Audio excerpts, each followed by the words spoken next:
This is CheloniaCast, episode 63. Today we are joined by Mike Knoerr.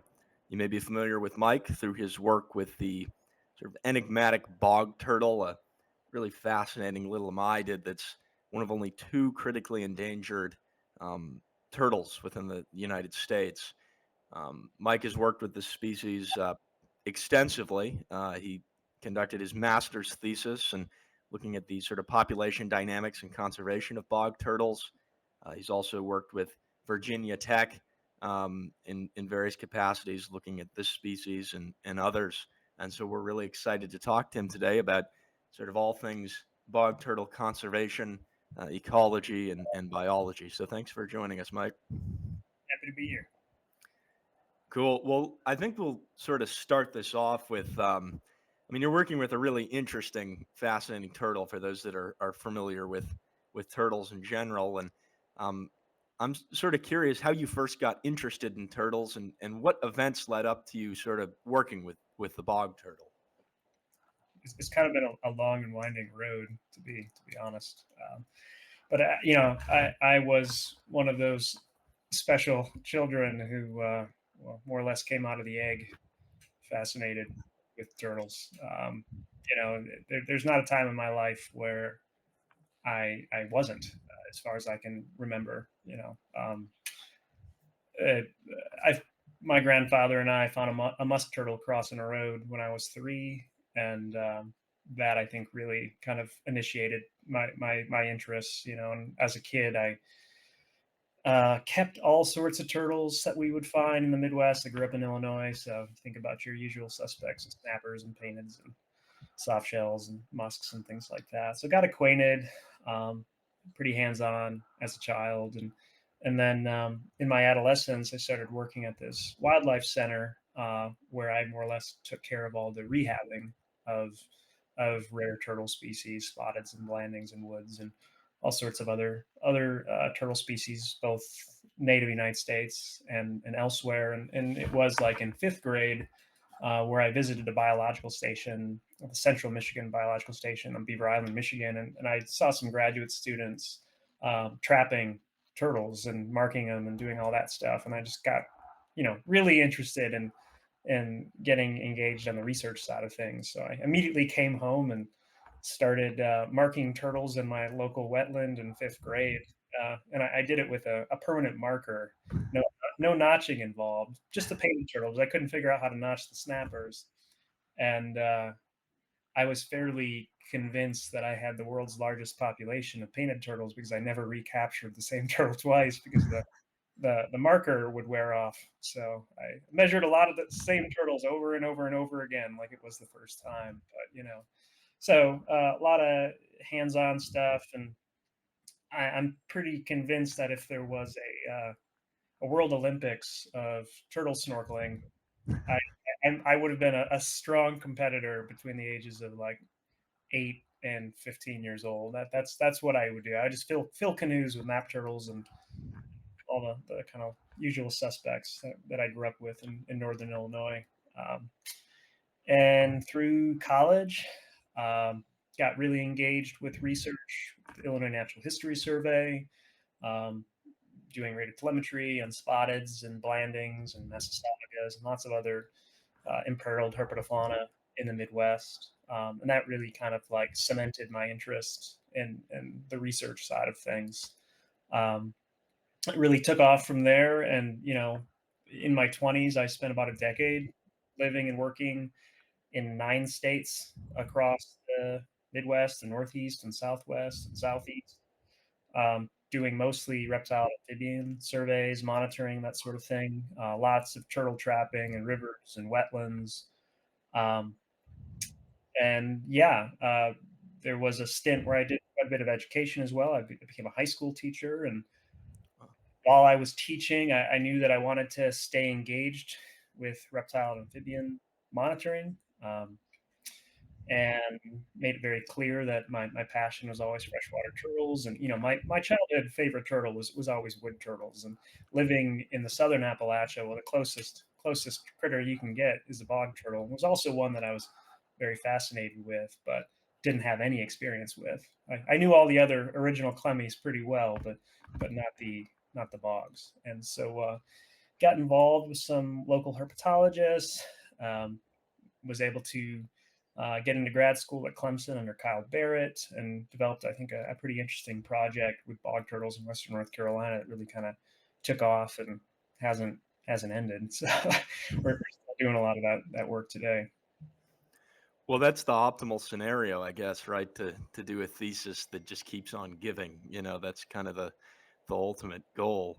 Yeah. I think that, yeah, I mean, the other co-hosts that couldn't make it today, we probably would have been the competitors in the Turtle Olympics, the swimming Olympics. I think we could have a decent competition between all of us. I think we've got good snorkel experience and such. Well, maybe we can start. Sort of just broadly with kind of some general bog turtle ecology, and I think there's a good distinction to make with this turtle's got a very fascinating distribution, sort of fragmented and patchy, and we can get to that, but um, there's a distinction broadly between the northern population and the southern population, and there's a large gap between those areas. Um, and I'm just sort of curious, what are the major differences ecologically, biologically between the bog turtles in the north and the ones in the south? In short, nothing. It's the same animal. Um, really shallow divergences genetically between the north and the south, which is the product of likely a post Pleistocene, bottleneck followed by a post Pleistocene rapid migration to the north. At least that's what some folks have suggested. And there are people more qualified than me to kind of talk about the genetic side of that. But it is functionally the same animal with some watershed scale allelic divergences that can be identified. But as far as phenotypic characteristics, morphology, that sort of thing, like I'm not convinced you could tell a northern turtle from a southern turtle. I'm very positive that if you were to mix individuals from the north to the south, they would produce viable fertile offspring themselves. You have the Shenandoah drainage, that major watershed through central Virginia that doesn't have bog turtles. Probably did historically, although we don't have records. But that was, early, colonized by humans pretty early on, and we've done a really good job of messing up their habitat for a really long time. It's also possible that for whatever reason that watershed got missed or wasn't. It's a complex species in the context of colonization, extinction, recolonization, associated both with their natural history characteristics, but also the systems that they're found in. And so we don't fully understand why they're in certain places and why they aren't in others. There are wetlands that I'm familiar with that have been cored that are 14,000 years old that we have no observations of bog turtles in, but we do directly one valley over kind of thing. So they're enigmatic, they're cryptic, they're kind of hard to figure out, but yeah, we I guess the net result is two major populations and some kind of isolated offshoots of that in Western New York, and even in the South, we've got some disparate populations across the landscape. It's interesting to highlight just the sort of geologic history, how that could shape the distribution of turtles at a single wetland, that sort of thing. And I mean, that's a consistent um, characteristic, I think, of a lot of turtles in general. I work with Western pond turtles in Southern California on a long-term project there. And just some areas you'll go and you think this looks perfect for them and they're not there. And so it's just kind of a lot complex factors, right? That cause that unique distribution. I'm curious, when it comes to the southern population, there was a publication I think was related to your project that was a bit before in 2017. I think it was Tutoro, I'm sure the pronunciation's wrong, but um, they had mentioned in there that the ESA status of the southern population is different than the north, and I'm just curious why that is, or if that's still the case. I couldn't find any up to date information. Um, Yes, it is still different. So the southern population of bog turtles is listed as ESA, federally threatened, due to similarity of appearance to its northern counterparts, even though biologically it is the same organism. It's this interesting. And that is because in the mid 90s, when the species was listed, there was quite a bit of data in the north in the context of the distribution and status of northern bog turtles. And it was also very apparent, you think about like New Jersey and places like that, where there was just really, really rapid human expansion, especially in the context of developments and things like that. Having interactions with habitat, destroying habitat. Where in the South, you come down here and it's really rural. The population densities are a lot lower in these rural spaces, and so I think the combination of inadequate information uh, in regards to the status of southern populations, and also the less obvious but equally insidious habitat shifts were a part of that as well. It just wasn't as apparent that things, that habitat conditions were not in general good for bog turtles in the south, where it was really apparent in the north, at least less apparent, especially when you um, couch that with the type of data that we had at the time, and just how challenging it is to evaluate the distribution and how few people were working on it in the mid 90s. So that it's all to say that there's no Section 7 consultation for southern bog turtles. Um, the species is protected. You can't kill one. You can't collect one.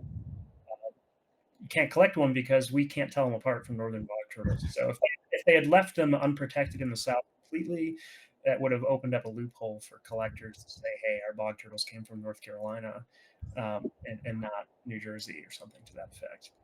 But there's been a lot of work since then in regards to the status of southern bog turtles that's painting a picture that's, I think in general pretty alarming, and the species is currently petitioned and being evaluated by Fish and Wildlife to potentially uplist them to become federally threatened, and we'll see where that goes in the next few years. Right. That's yeah, interesting distinction that was made, considering they aren't different, and the history behind that is cool to hear about. Um, so your work is mostly focused in the southern Appalachian Mountains, and so we'll focus predominantly on that. When it comes to the ecology of these turtles, I mean, I don't think we've said this explicitly. A lot of people are going to know this, but they're unique in that they live in these endangered habitats. It's not just the turtle that's endangered; it's the fens and the bogs that they're living in that are endangered. And I think Mhm. um, you can speak to that in a bit. But when it comes to their ecology in southern Appalachia and how that kind of differs, Mhm. maybe with regard to nesting ecology and things that you've looked at, how much does that vary and across, I guess, subpopulations within southern Appalachia, and why? Why? What are the variables that are causing those differences? When you say differences, you mean differences in nesting ecology or hatch success, or what do you mean? Yeah, in terms of sort of, I guess, nesting behavior and just holistically, maybe parameters like clutch size and frequency, those sorts of things. I mean, is that variable and Yeah, why? there's not a whole lot of variability. Um, in clutch size. Now, I will say bog turtles in the south are a little bit bigger. Like all the largest bog turtles on record are North Carolina bog turtles, maxing at like 111 millimeters, over 200 grams. So that's like the biggest ones we've ever Yeah. seen, and they're from North Carolina. And so larger bog turtles producing larger clutches, producing larger eggs. But in general, we're talking about 3 to 4 eggs a clutch. I've observed anywhere from 1 to 6. I have at this point found several hundred bog turtle nests, like probably close to 300 bog turtle nests. I don't think anyone else can, or like we just don't have that data anywhere else. It took a lot of effort from a lot of people to collect that. Field crews that we've had going for the last decade. Um, Now, as far as differences in clutch size and those types of things between populations in the South, um, I haven't really observed substantial differences, but I will say that there's significant difference in the context of incubation periods across an elevational gradient. So our lowest elevation sites are at 1100 like to 1500 feet, whereas our highest sites are up to 4500 feet. And so that's a huge difference. And the systems that they're found in across that elevational gradient are also very, very, very different. And some of them are more or less intact fens on the Blue Ridge Parkway or on top of a mountain with really unique botanical conditions, like a really diverse, um, nutrient poor system full of lots and lots of different plants, like really picturesque systems, to highly degraded cattle pastures. Some of those cattle pastures are also at low elevations, and so at our lowest sites we can have eggs hatching around 50 days. Um, Generally a little bit longer than that, like 60, 65, but I've observed all the way up to 100 days at our highest elevation sites. And so that is a very plastic species um, that can tolerate that kind of difference in the context of incubation temperatures. That's really what drives it. And at our highest sites, we've got turtles that um, are hatching out right at the first frost. So we'll have a freeze, literally pipping. They're coming out of the egg, and so there are those elevational constraints that I think really mirror um, latitudinal. So like for example, let me put this in a different way.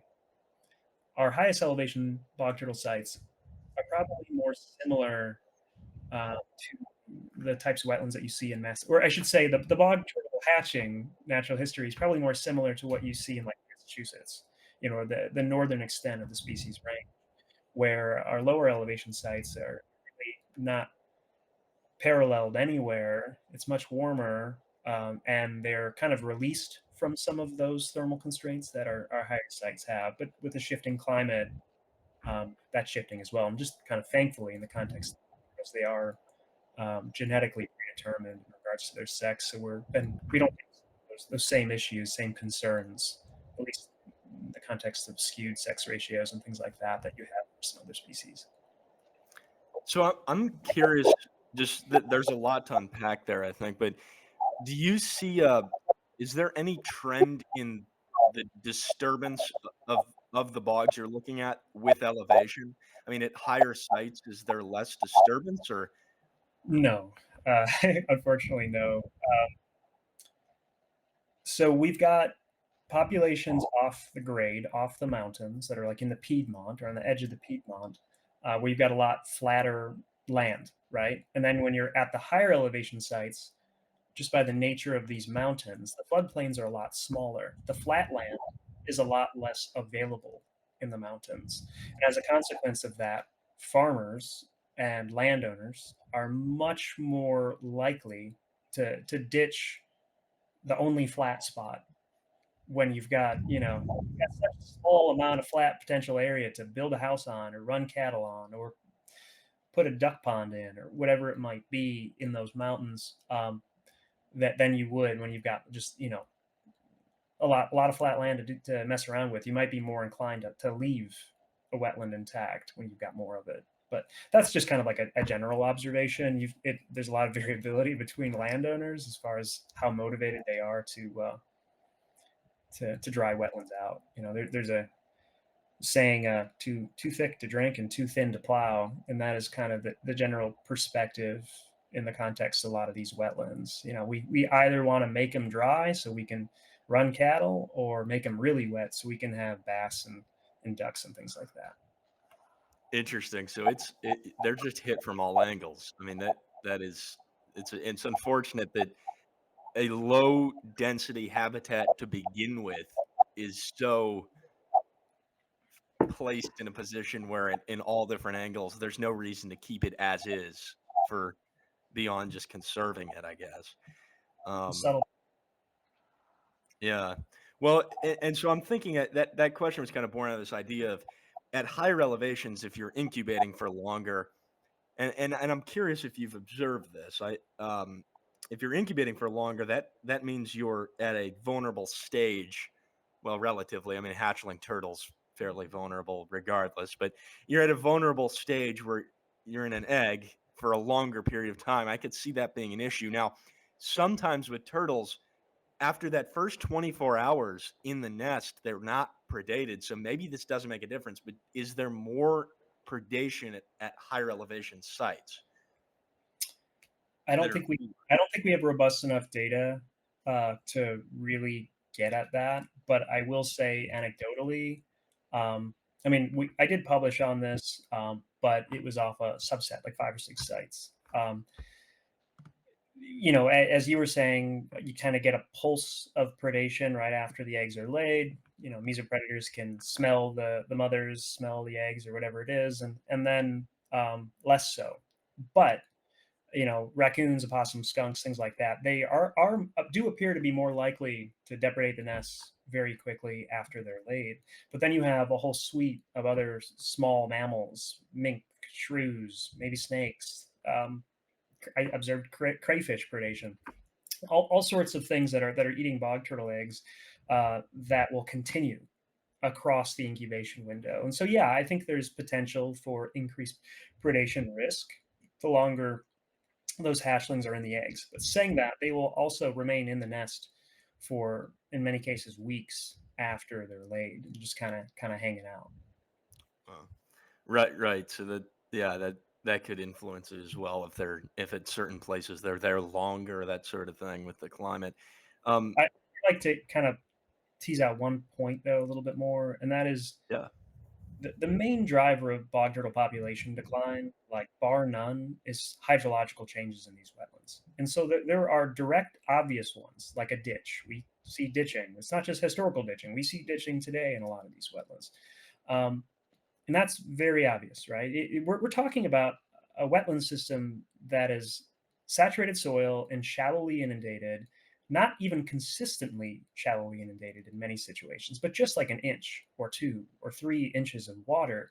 So a very minor ditch or an incision or a head cut of an adjacent stream or a river can be enough to lower the water table adjacent to the wetland to reduce area of inundation by acres.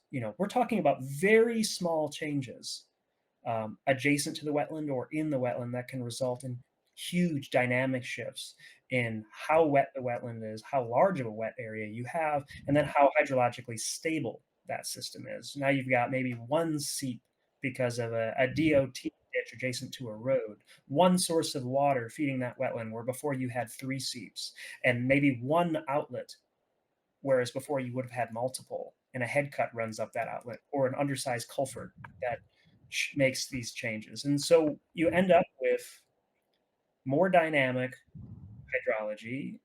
It's changing, which is not really good for baby turtles or eggs, and so drier areas, drier patches, seasonally or continuously within these wetlands, and then raccoons coming in, or possums or skunks or whatever it is, and kind of tiptoeing through these dry patches and just hammering these eggs. So I think there's an interaction as well between how wet a wetland is and the probability of it being hammered by mesopredators.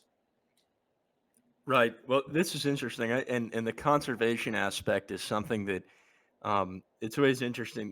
It's good to get to the bottom of trying to weigh different factors and what's the most important. So it's interesting that's the thing that is far and away, it seems like, the number one reason that you have the species in this situation. It is habitat loss, that sort of thing is also a problem. But I'm curious, to what extent is I mean, that is habitat loss, and it's sort of broadly defined, but um, I guess natural versus anthropogenic habitat loss, because you can have some level of forest succession and change with time. I mean, what level of the bog turtle's conservation status is due to people versus due to nature?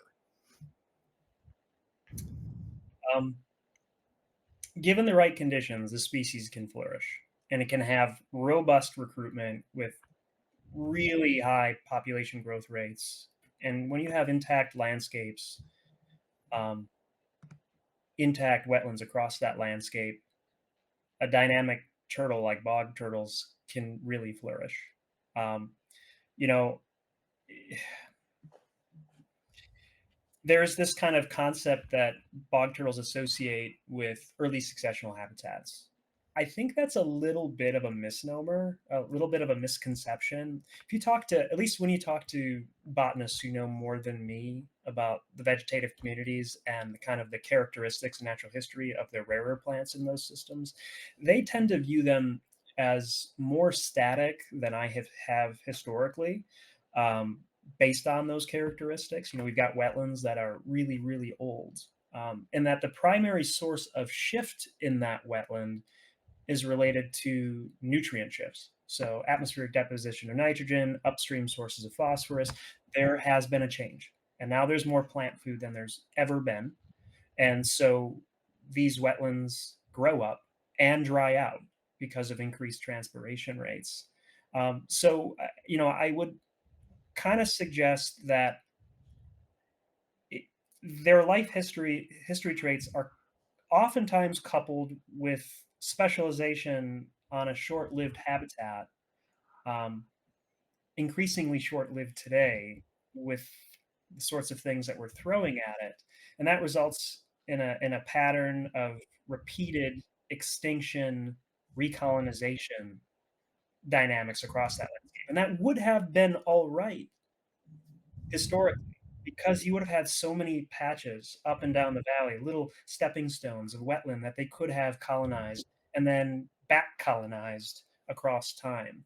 But now we're in a system where we are managing for individual sites, right? Because the nearest colonization source is tens of miles or several miles away, separated by a 4,000-foot mountain, and just the probability of those animals getting there on their own is really really tough. So I think that we are absolutely the source of bog turtle population declines. Saying that because they're K-selected, long-lived, depend on high adult survival, depend on these systems that are somewhat dynamic at least, and were never historically abundant on the landscape or widespread in landscape. It's a unique challenge today, and we are both making issues at the site scale impacting how stable the hydrology in this system is, impacting the vegetative communities, the probability of being invaded by invasive plants, and then at the landscape scale as well, sites that are now further apart from each other than they were before. And then you overlay other issues like road mortality or somebody coming out there with a pillowcase and filling a bag full of them, and you end up with rapid population decline. And that's what we've seen in many, many, many sites. Right, and it's good to hear and informative to hear sort of your take on the magnitudes of the problems and the major drivers, but also that it sounds like this holistic issue, which it seems to be. We've talked to folks in the past about it's interesting to think about with the critically endangered status. I think that we can easily take that for granted and say, okay, it's in a bad situation, but to really meditate on it and think about why is something that's cool. And we've talked about the leatherback sea turtles, Eastern Pacific leatherbacks, the 95% population declines and that sort of thing. And then you think about, well, why is that not the case with all sea turtles? And you start getting into the nitty gritty of the ecology and the biology and such. And with the bog turtles, it seems like the predominant thing is just the fact that they're adapted to this unique habitat, and that's the limiting factor. I mean, it seems obvious, but I think it's good to just hit home on that point. I mean, It's an animal that has a lot of site fidelity until they don't. Like you can follow an individual bog turtle for 50 years and it might not ever leave, but some subset of the population is obligated to make shifts to adjacent wetlands. And we follow bog turtles.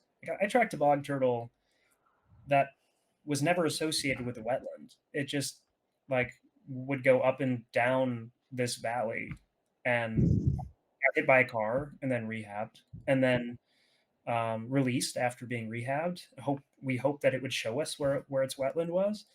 I'm pretty certain it was of a previous generation where there were wetlands in that valley, and there just weren't any longer. And it was in search of these places. And eventually, it got chewed on by raccoons now at the North Carolina Museum. So, we have really complex problems, but then when things go right, I think that is kind of one of the really interesting things about this species. Like if you give them um, some of those parameters, and not even necessarily all of them, you give them some of the parameters, they can do really well, right? Even if you have reduced adult survival, there's potential to account for that at the site scale by boosting recruitment and getting more young animals into those systems, and you can end up with population level stability. We've shown that you can grow bog turtle populations by doing those types of interventions. Um, So it sounds, I mean, that was an interesting point that you made about, it sounds like some of these turtles are literally without a home and sort of just in this state where their habitat is gone, from what you've talked about, the change in hydrology, the wetland is gone. And so now they're just, I mean, they're a terrestrial enough turtle that they can get by, but they no longer have access to where they're adapted effectively. Is it sort of? yeah, I mean, they no longer have access to the wetlands that they spent 30 years ago in, so it's that's not everywhere, but that is pretty commonplace. We've lost over 90% of the mountain bogs that these animals are associated with. And I mean, these are technically fens, and just to clarify, we call them mountain bogs, but my understanding is that the way you would actually characterize them is a fen because they are spring fed, where a true bog is I'm sorry, is precipitation fed. So a true bog is precipitation fed by rain, where these fens are, being fed indirectly, where rainwater is ending up underground as it's working its way down the mountains and then popping back up in a seep and feeding these wetlands. So they are a little bit more hydrologically stable than a true bog would be in the north. How I get a sort of a tangential point too. I just wonder that there's probably no numbers for this. Maybe there are, but just how resistant, because a wood turtle, I mean, a wood turtle can go on land for months without access to aquatic habitat. Mhm. How long can a bog turtle survive without an aquatic habitat? I think, yeah, I don't know. It's a good question. I think that it'll be very much dependent on how much heat there is in that system, what elevation they're at, Mm. those types of things. If they can stay cool, um, they can probably be out of water for quite a while. And there are wetlands that I've been in that are no longer shallowly inundated, um, where the water is all subsurface, and those turtles access the subsurface water because of an adjacent, eroding stream or something like that, where that stream has become vertically incised, it's dropped, and so the adjacent wetland has, and now those turtles, the only way for them to get to the water is down through crayfish burrows, where they dig down a foot or 2 feet to reach the water that way. But I would suggest that in a changing climate, when you have droughts, even in these fens that are groundwater fed, you end up with less water in your wetlands. So area of inundation can contract by 50% or more, where you have multiple acres of habitat and now you're down to a quarter acre and all your eggs are in one basket.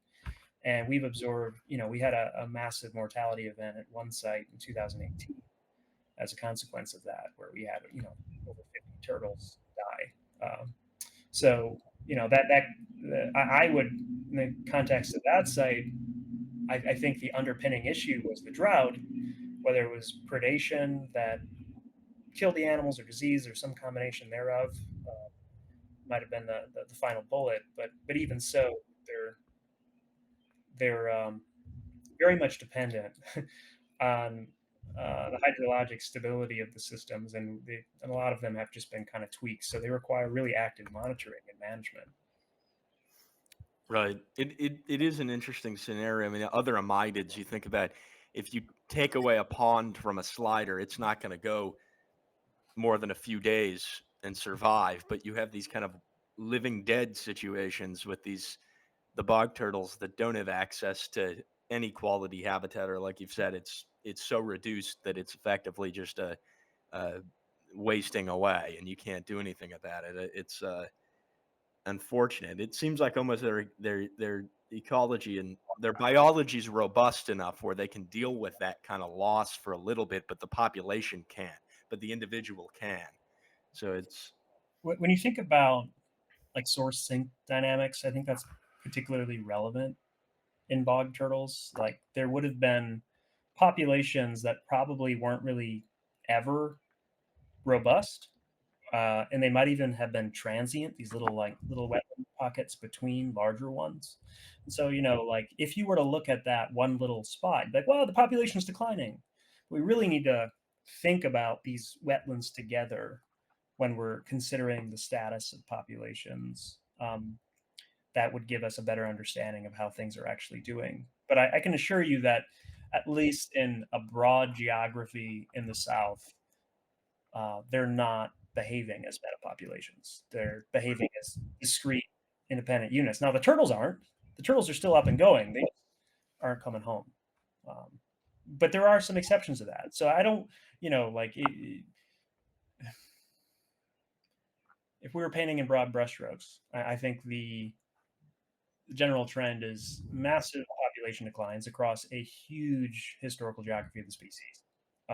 We've lost a lot, but then there are some shining beacons where things aren't quite like that, where the wetland complexes still exist, where they're still open, they're still hydrologically stable, there's still appropriate conditions for the species and at scale.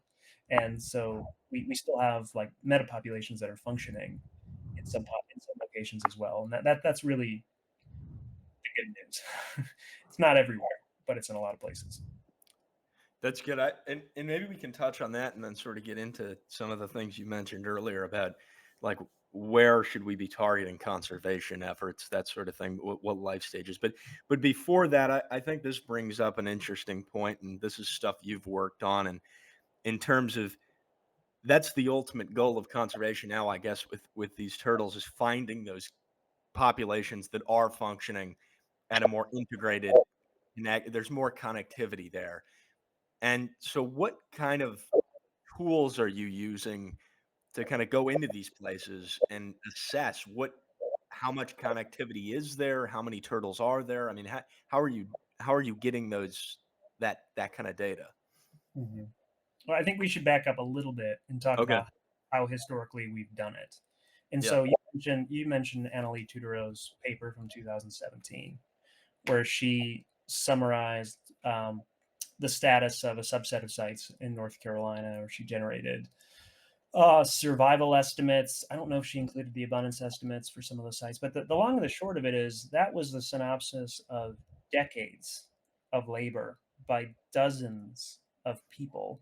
And from that enormous amount of effort from really good biologists, we were only able to get a wrangle of the status of fewer than a dozen sites, really like a half dozen sites from traditional methods like probing, where you poke the turtle's shell with a dowel, or conventional trapping, which is a non-baited approach where you just put them where you think the turtles are going to walk and they trap. That's the first approach. Imagine you're in a relic population, you're down to 3 individuals left in a 3-acre wetland, and it's a 3-inch turtle. And your job is to find one of those. It is a daunting task under the best scenarios. And people want to have success, so we often go to the better populations by default, and we end up like not spending time in those other populations that might be in more precipitous decline. And then you have the conventional approach, which is really laborious, and you have to monitor it every day. You got to go out there and see if you got turtles in your traps. And if you're in the mountains, a lot of these watersheds are really flashy and increasingly flashy with climate change. We oftentimes end up with hurricanes and tropical depressions during the trapping season. And so you've got to be out there to check your traps, to close your traps, pull your traps if you have big rain events too. So, or the risk of potentially drowning an animal. So there's, you know, we have not been able to make broad we've not been able to get to a lot of sites at the same time to get estimates of abundance, to get better understandings of occupancy across their distribution, just because of how hard it is actually to do the work at scale. And how many people do we have in the South that actually know things about bog turtles? And I can tell you, like, I know them. There's not very many of us. And so we need to get into a lot of places at the same time when the animals are most active. And the net result is we have, a window into their population status from a very small subset of sites that the species actually occupies or historically occupied. Um, and with all that being said, we worked on developing new technology.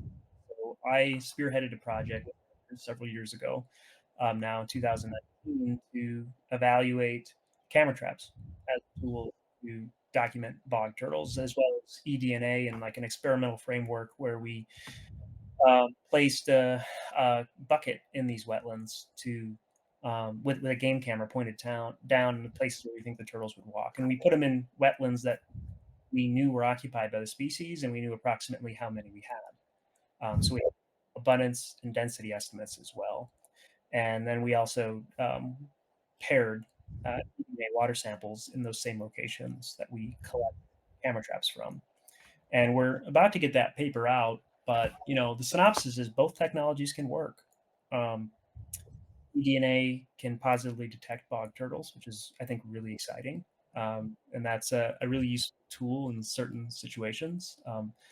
Detection rates are not very high, at least leveraging the approaches that we did. And I think as all technologies progress, it's likely that approach will even get better as we figure out like what some of the issues are, like inhibitors in the soil that are degrading DNA, and we incorporate that into our methodology in the lab to account for that. Like we might be able to increase detection in occupied sites, but camera traps, that for me has been the single greatest revelation in the context of getting a better wrangle on where bog turtles are and how many we have left.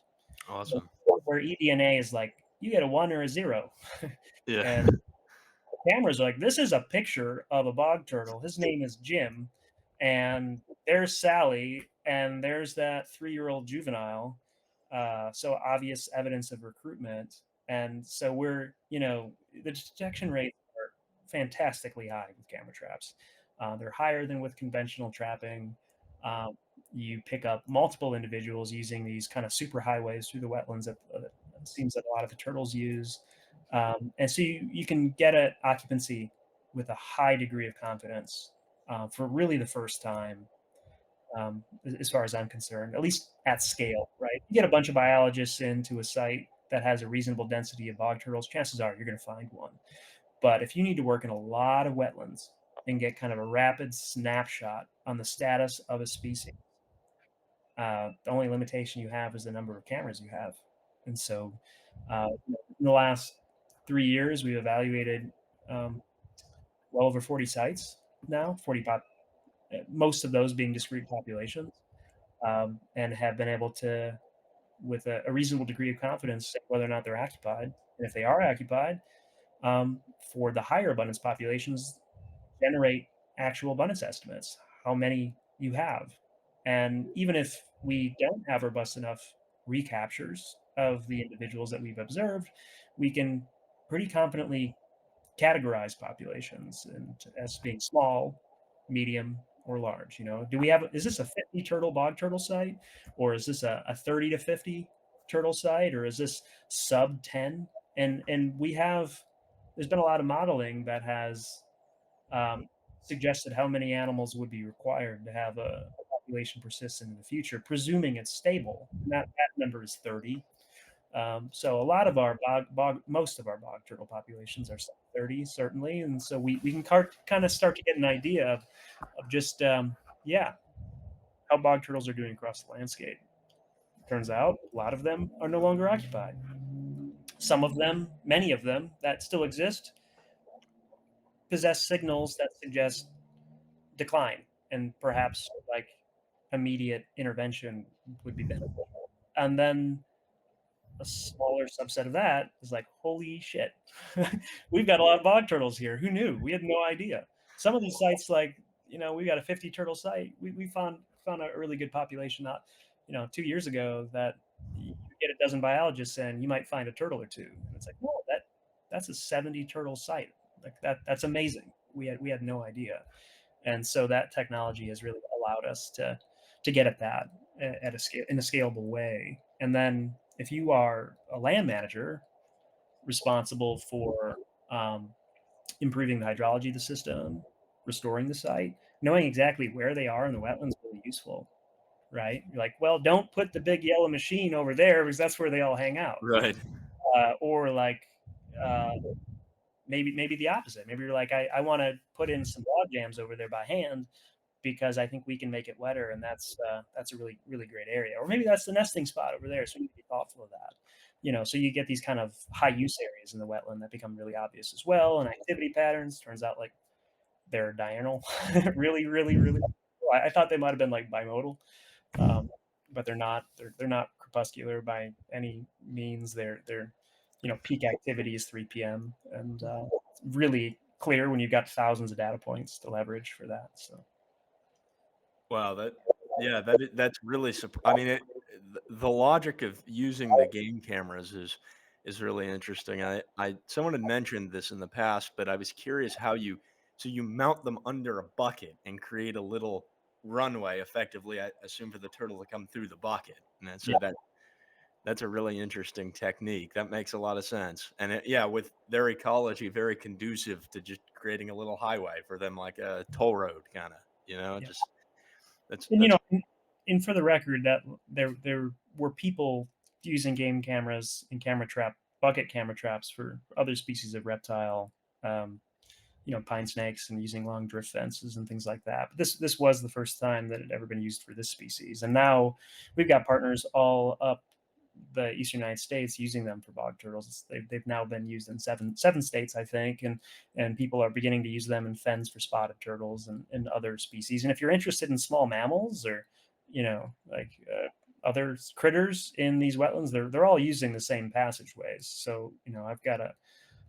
there's a guy I know in New York, John Vanek, who adopted this approach, and I think he's like up to 77 species um, documented in those cameras, that are in these wetlands, and a lot of them are SGCN and are of interest to biologists. So it's well beyond bog turtles that the sort of data we collect, but certainly helps for them too.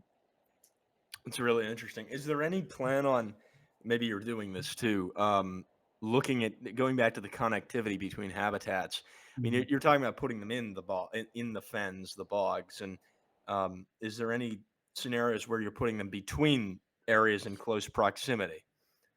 Um, I don't think we could reliably predict the passages they Mm, use, which is probably a pretty predictable thing, like a very narrow path the turtles are likely to use. I mean, I could be wrong, but some turtle species, it's like they all move in that same route yeah. uh, across the landscape, and I don't think I could reliably predict where they're using. Now, I will say if there's like a rivulet that's connecting wetlands or something like that, I might stick one in there. You just got to choose the pinch points, and so sometimes we'll put them in like swamp forest complex between wetlands, which isn't really like ideal bog turtle habitat, but they'll use it in transient, to transition from one site to another. And so we'll do that, and we have had some success, but there's so much low hanging fruit in regards to uh, figuring out if a site still got bog turtles. We got records from 30 years ago, we got records from 50 years ago, and just haven't had the staff to get in there, or maybe we didn't have access for one reason or another, and now we do. that's where we're focusing most of our efforts, is actually in the wetlands proper. It's really interesting.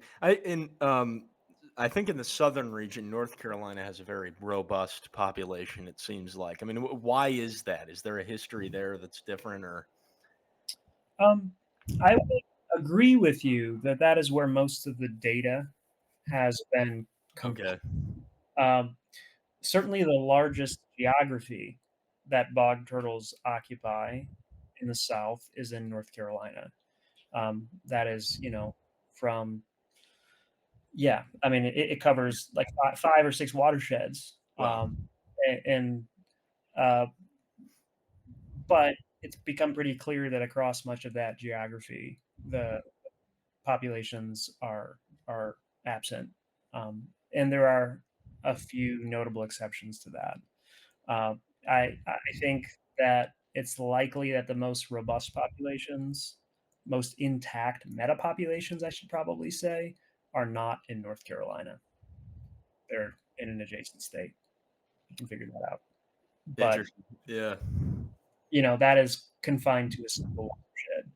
And so, when you're thinking about conserving a species, like, do you invest your resources in the last best sites? You work on the fringes of their current distribution, where they historically occupied. And I would argue that, like, ultimately we want to end up in a place where we're doing both. And so I would like to recover the species across the much broader geography where they historically occupied, as opposed to the last one or two major watersheds that they still seem to be a little bit better in. Right. I think that might be a good transition into the conservation sort of side of things, and what we can do. But and I think there's an important area we can touch on that sort of get into that is the idea that there are different sort of life stages of these turtles, and um, a lot of times with turtles, I mean, like you mentioned, RK selected, that sort of thing. You've got differences in overall strategy to kind of pass on your genes, and turtles lean on the side of produce a lot of hatchlings and have longer lived adults and fewer in the population. So adults seem to matter a lot. But with bog turtles, it seems like there's pretty high adult mortality, and you've done some work looking at putting numbers to this. I mean, how much do adults matter in the population versus juveniles and hatchlings, and sort of how is that laid out? Mhm. So I think I want to make a caveat that there are differences of opinion in regards to how you evaluate a population, right? And if you were to look at a single site that is defined by the boundaries of ownership, you could have a misconception in regards to the status of that given population if there are adjacent wetlands that that population also persists in, and you're going to have movements across that, right? And so you could potentially um, make errors in the context of your modeling when you do that. But I think it's also fair to say, especially in North Carolina, that as I said before, a lot of our sites are single populations, and they really don't have adjacent complexes to migrate into, or at the very least, in most situations, they're not successfully migrating. Whereas before, they would have moved all up and down the valley, and most of them would have made it. Now, a very small subset are making it today. So when you're looking at evaluating survival, you got to take that into account. That there might be some successful emigration. They might be going somewhere else and making it there, and that where you could argue that someone's violating model assumptions when you're like, well, we're assuming every turtle that leaves is a dead turtle. And there might be places where that's more applicable than others. But yeah, we've done a lot of modeling and suggested that adult survival is anywhere from 0.89 to 0.96 or thereabouts. So we're losing anywhere from 4 to 11% of the adult population in these sites. And I can we have watched dozens of bog turtle populations go from 30 to 0 in 20 years. That has happened many, many, many times. So this is not just some like modeling exercise that isn't validated on we've lost populations, and we know that, we're losing adults, and we also know that adults are singularly the most important part of any given population, especially females. Like that, no one is suggesting otherwise. But what was really interesting, it was part of my graduate thesis, is that we were interested in understanding why populations were declining. We were curious as to why some sites had lots of juveniles, a subset, two sites, juveniles, whereas like nowhere else has many juveniles, or very few in comparison. You know, like we'll catch a hatchling every once in a while or a juvenile, but not a major component of the population. We didn't understand why that was. And so we did that nesting ecology study, and we effectively were able to demonstrate that in the sites where we have lots of juveniles, hatch rates were much higher, even though adult survival was still pretty low. We're still seeing 5, 6, 7, 8% of the adult population in those populations.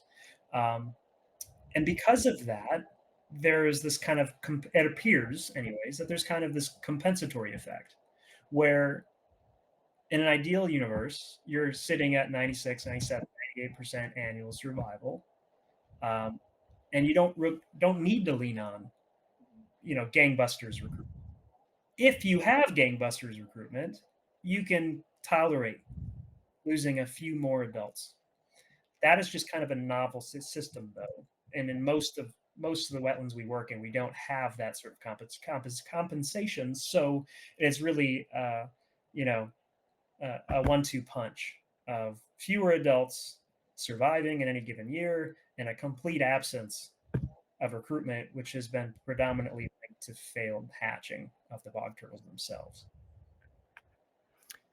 It's interesting. Yeah, it highlights the point that I think the turtles sort of straddle the border between R and K selected in any period of time. They're not fully committed to any of the either of the strategies, so you get kind of a mix. But it is interesting that you observe those patterns, and I am curious. I mean, and just so people can put this into perspective, I mean, you're talking about a parent annual survival of 0.9, 0.88 for bog turtles, and that may seem high, but compared to other turtles, I mean, I've done work and it's typically almost 100%. I mean, with adults, you're not losing them, so that's really a concerning thing. We do have sites where we have higher adult survival. It's just a smaller fraction of them.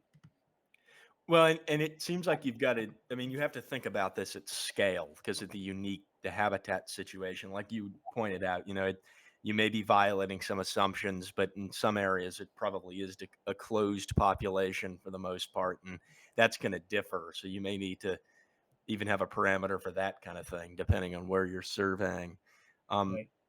And so I think we could just talk about this because it's interesting without going into, I mean, the theory of all this. But so you built some transitional, some models of different stages and that kind of thing. I'm curious if you could just talk about, these are all sort of stage-based Lefkovich matrix, and you can look at transitional and in-state probabilities of survival and and that sort of thing. But beyond the theory of this and that, I'm curious what it was like to build those models. I mean, you've got to look for these parameters, and for a lot of this stuff, it's not really feasible to get good data. So what was it like to search, and what resources did you use? Yeah. So I kind of had there was an actual moment in graduate school where I was like, holy crap, this is what I want to do. Right. Like it took me a moment to kind of get there, to realize that like population biology is really my bread and butter. Like I knew I liked turtles. I knew I wanted to address conservation issues. I knew I wanted to learn about the species. But where they are, how many we have left, the status of the populations, those are the sorts of questions that I think really are foundational to addressing declines. And so that's kind of where I landed. And there's a paper that was done on spotted turtles by Jackie Litskis and a graduate student of hers, Ennis, that I looked at, and I was just like, this is incredible. This is exactly what I want to be doing. And that essentially was generating a matrix model where you incorporated survival probabilities at different life stages and generated a population growth rate estimate, which is just merely a estimate of whether or not the population is declining, stable, or growing. And so we had robust enough data for half a dozen sites to do that. And those sites or populations, I should say, and those populations represented really the spectrum of bog turtle population status, from potentially growing to nearly extirpated today, where historically they were much more robust. And yeah, so we had empirically derived estimates for adult survival for each one of those sites, and then we also had empirically derived estimates of hatch rates, which a person could make the claim that the observations we made in a 2-year window is a very small sample size, and any given year could be dramatically different. But our observations were, my response to that would be, our observations were very much in line with what we actually see in regards to recruitment patterns in these populations. So I think like 2 years of data is probably the trend, probably a theme. I'm not saying there are not years where that's not the case. I'm saying that we're having fewer successful recruitment episodes in those sites. And so we're going to model the effects of an absence of hatch rates and or a reduction in juvenile survival in those sites as well. And we actually did have some juvenile estimates for a subset of sites, and we had to make some assumptions in others. We leveraged a bunch of historical publications on hatchling survival, which may or not be relevant for bog turtles. I think it's possible they have slightly higher survival than some of their counterparts like wood turtles and spotted turtles and things like that. But we generated a product that I think was pretty useful, and that is like it was 3 out of the 5 were declining by pretty significant rates, and then 2 of them, the 2 that appear to be gangbusters and have lots of turtles and lots of juveniles, were stable or growing. Of the stable populations, though, I think it was interesting because the second site, we called it Site B, it was just stable. And thus, any shift in survival for any one of those life stages would have probably resulted in decline. So it was kind of in this precarious sort of situation, which I think was useful for the population, for the managers of that site, for the landowners. And then we also modeled changes to those parameters as well if we did head starting, or if we did cage nests or those types of things, and what the ramifications for those populations would be. And I think that was useful both for just basic understanding of how the species operates and what sort of tweaks we can make and what we can't, but also like to go after resources later with folks who actually want to do something about this. Like, hey, this is, here's some math that we did that makes these suggestions. Come in, look at that with caution, but there could be some benefit to some actual intervention down the road. Right. It's probably good to point out for folks who aren't as familiar with this sort of, I guess it's effectively linear algebra, that you can derive a lambda coefficient, the discrete population growth rate, based on all the summarized effectively and using some basic starting terms and sizes for each group. So you look at that sort of thing, you can get an idea for how do differences change. You've mentioned just the population trend overall. And so it's a really an interesting thing. And there's one other area to this is you can take it a step further, and this is what you did, and look at the sort of the elasticity of it. And maybe you could just say kind of what that is and why it's important. Right. So elasticity is understanding the proportional effect to population growth rate based on a perturbation to one of the parameters. And or say that in another way, if you were to change adult survival by 1%, what's the effect on population growth rate? What's the effect on how stable that population is? Versus if you make a shift to hatchling survival. If you adjust hatchling survival from 2% to 100%, or egg survival from 2% to 100%, what is the effect on population growth rate for that given year as well? So we modeled that, and we're able to show that, if we made those tweaks, you could have pretty significant effects to population growth rate in that given year. I should also caveat, though, that is a growth rate for the year that you're doing the modification in. So projecting into the future is a little bit trickier. Now, I will also acknowledge that if you can change the underpinning abundance and perhaps reach a higher abundance, like if you get yourself out of the extinction vortex that occurs when you're down to a few individuals, it's possible that you're going to have a self kind of cyclical effect, that these populations will actually do better when you have more of them.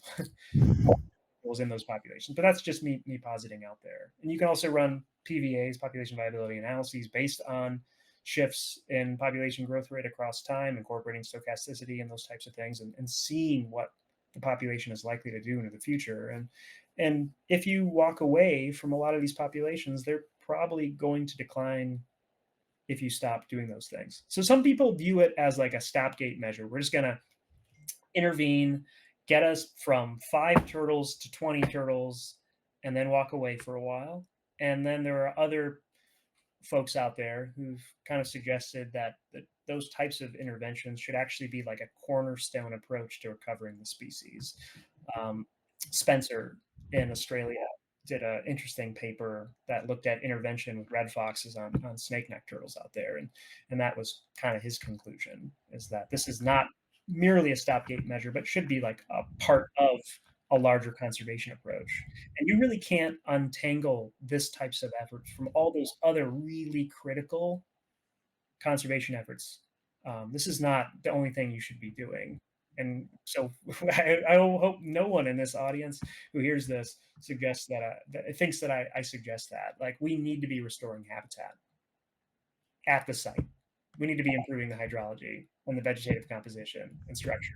We need to be linking populations. We need to be helping turtles cross the road. We need to be increasing adult survival, even just a couple percentage points. But these other things can have mitigating effects as well. Right. And so logistically, I mean, thinking about like nest protection, those sorts of things, you've got experience with that and head starting and that. I mean, what are some of the hurdles logistically to doing things like that? And it seemed like I there was a paper I was reading that looked at this, and it may have, I think it was actually yours, and the head starting far and away had the biggest impact. I mean, that's what you found in terms of sort of remediating the population. So what are the hurdles to doing that? Scalability is pretty tricky. And so there's lots of different approaches in regards to boosting recruitment. You can work in the site and you can find their nests. But imagine if you're down to 10 individuals, half of which are females. You got 5 females. Essentially, they're all going to lay eggs, presuming they are not mortally wounded. They're all going to lay eggs, and most of those eggs are viable. Reptile, these things, they don't senesce, they don't undergo menopause, they produce eggs, until they die. And so you can presume you've got a few eggs to find in that wetland, but you still got to find them. 5 females to track down, and in a very small window in which to find them, and you're working in a half dozen or a dozen sites, it can be very, very challenging to find those few turtles.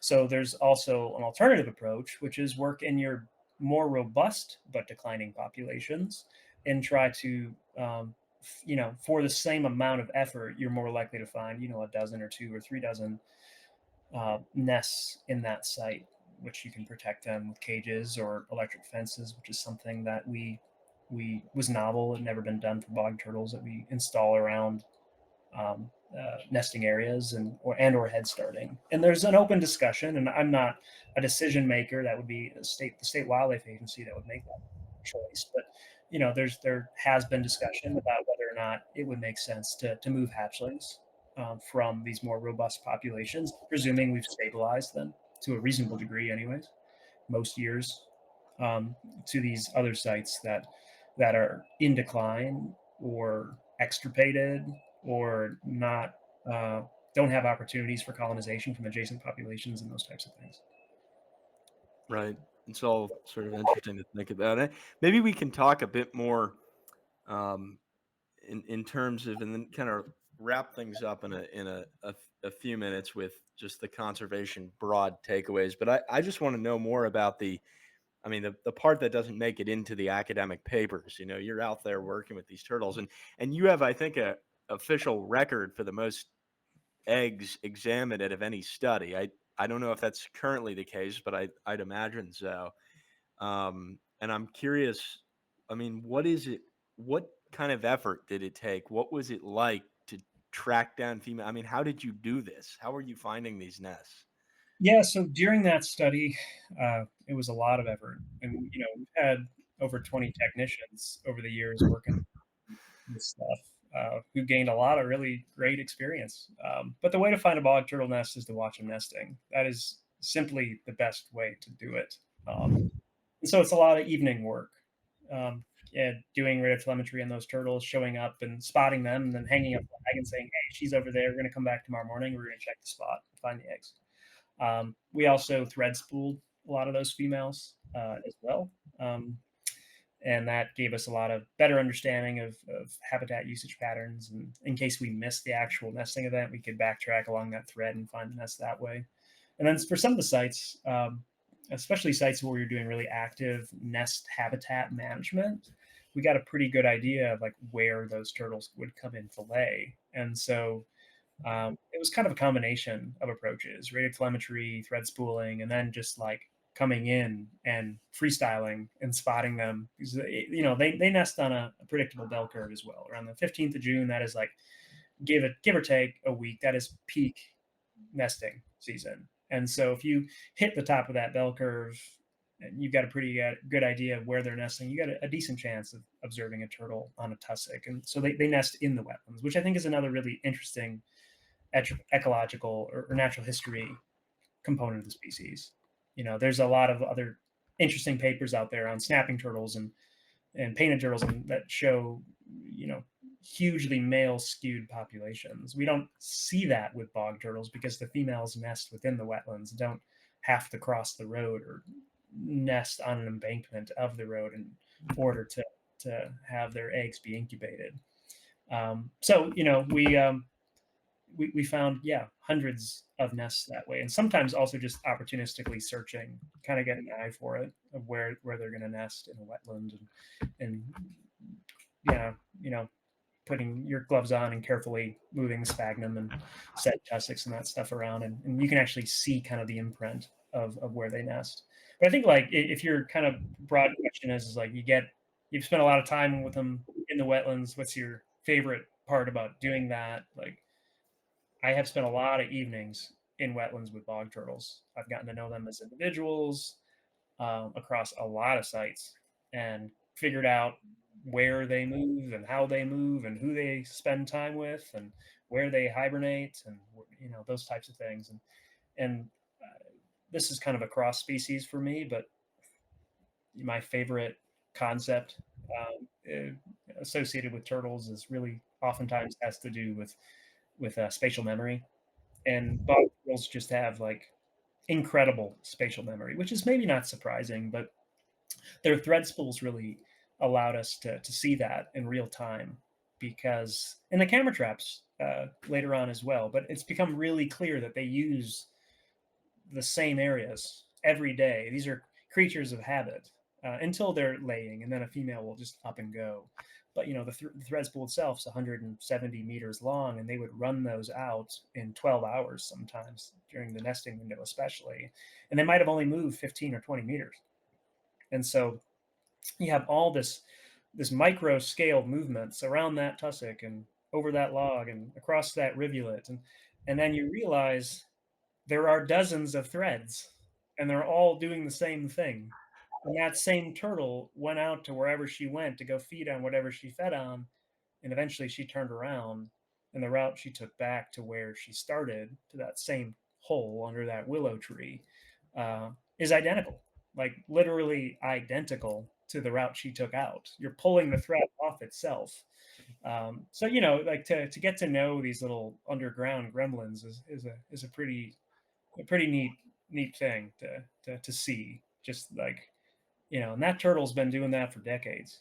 That same exact thing. You're in, you're out. Communally hibernating with that other dozen bog turtles under that rock or under that willow tree or whatever it is, and then dispersing across the spring and moving back to her area that she occupied for the last 40 years or whatever it is. Yeah, it's and the drivers of that too. I mean, what cues are they using, to be able to do that? Is it magnetoreception? Is it environmental cues? Is it scent? Is it color? Do you have any ideas around that for bog turtles, or is that sort of an open question? For bog turtles specifically, we don't. Um, uh, yeah, I'll leave it at that. I don't. There has not been empirically evaluated, but there's been a lot of interesting papers on other species of turtle that I think we could probably use to make inference about how bog turtles operate that way. But then so you have this like site fidelity, and then clearly these young males, especially, they're slightly female skewed populations, just a little bit, like 55-45 kind of thing. But those males will sometimes just up and wander and go crawl over a mountain. I've observed individuals move over 3 miles, so that'll happen. So you'll have this site fidelity until they go on a walkabout, and they're like, all right, I'm leaving now. You're like, okay. They decide to leave. Yeah, I've always wondered if that's an inbuilt thing where they just have, because a lot of desert tortoises do that kind of thing, and you'll have a defined home range, and all of a sudden they're gone, and they're just in a different subpopulation. So, yeah, what stimulates that? There's a lot of open questions there. Well, something else too, I'm curious about is, there was a paper I was reading recently about just the mismatch between biodiversity and land protection, and there was a lot more land that was private. I think that the takeaway for this is relevant to here is there's a lot more private land in the East Coast compared to the West, where you've got a lot more BLM, that kind of thing. So I'm curious. You're working in a lot of areas where you could have some run-ins out there in situations. I'm curious what's been your most exciting adventure in pursuit of the bog turtle, and have you had any close calls or any situations that were maybe on the opposite end of that inspiring? A landowner that's taking pride in the turtles and whatnot. Yeah, yeah, that got on me more than once.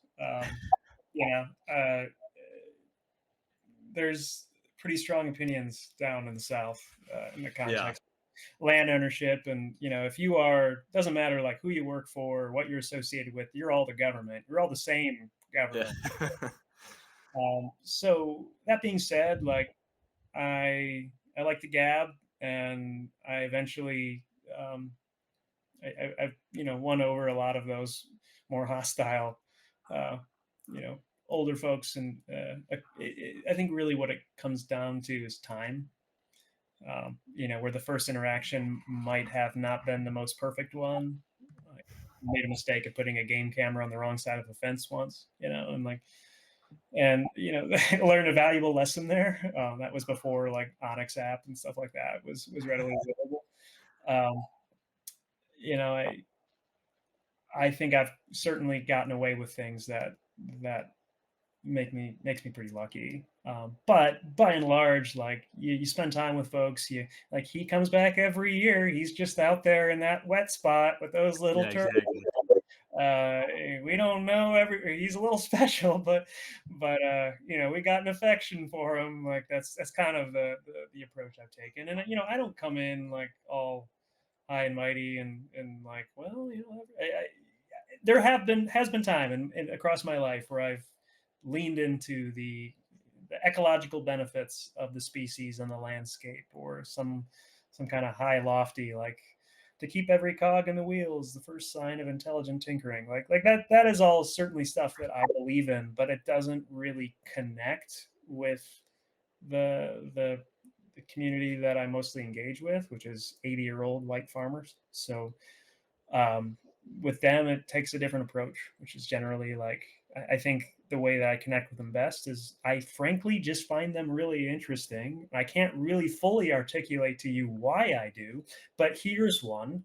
Can I show it to you? And would your grandchild like to see it?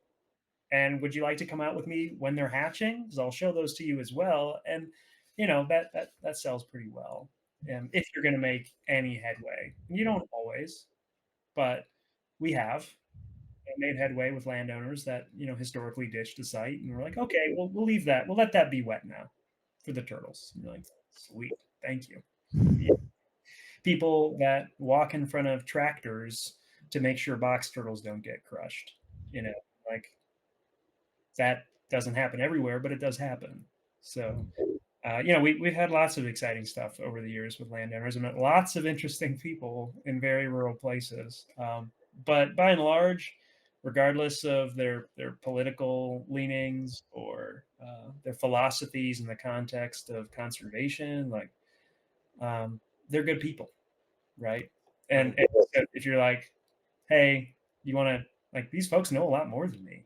They know a lot more than me about life, right? They've been around for a long time by and large. They know that land. They share one of the same half dozen last names.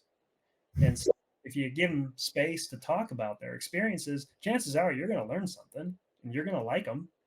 And they're probably going to end up liking you.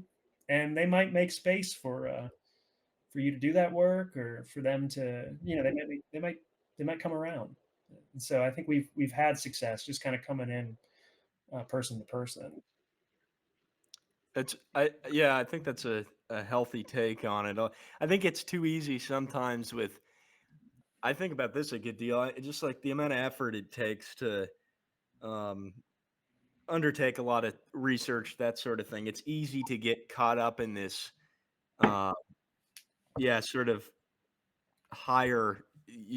I don't know. You feel like you put all this effort into understanding these animals, and that there's some greater cause you're serving compared to others. It's easy to get caught up in the ego side of things, effectively, and it really is.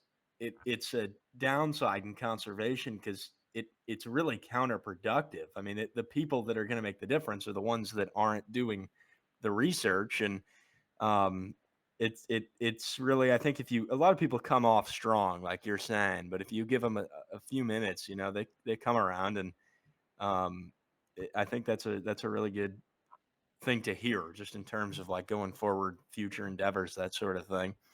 Uh, yeah. Well, and so you're also a really good photographer. You've got a lot of really excellent photographs, and a lot of those have got stories behind them, I'm sure. But I'm curious, what one photograph stands out to you the most, and why? Yeah, I like to take pictures when I can find the time. You know, uh, there's a very special place in my heart that um, is home to the highest elevation bog turtle site on Earth, and it's a really weird wetland. It's on top of a mountain, where most of our wetlands are in the valleys adjacent to the mountains in the floodplains. This is like on top of a mountain. It's a saddle on top of a mountain, and it's where Asa Gray, which is like a renowned botanist from the 1800s, like went up and did work in search to a plant that wasn't there, but ended up describing a lot of the plants that were. And it's the place where botanists go to die. It's like got 30 species of carex. It's like it's a religious experience for botanists, and it's got a really diverse series of communities, not just the fen itself, but a lot of adjacent habitats. So it's a special place to go venture. And I've been made a effort to get up there a couple times a year for the last many years. And there was a bog turtle population on the top.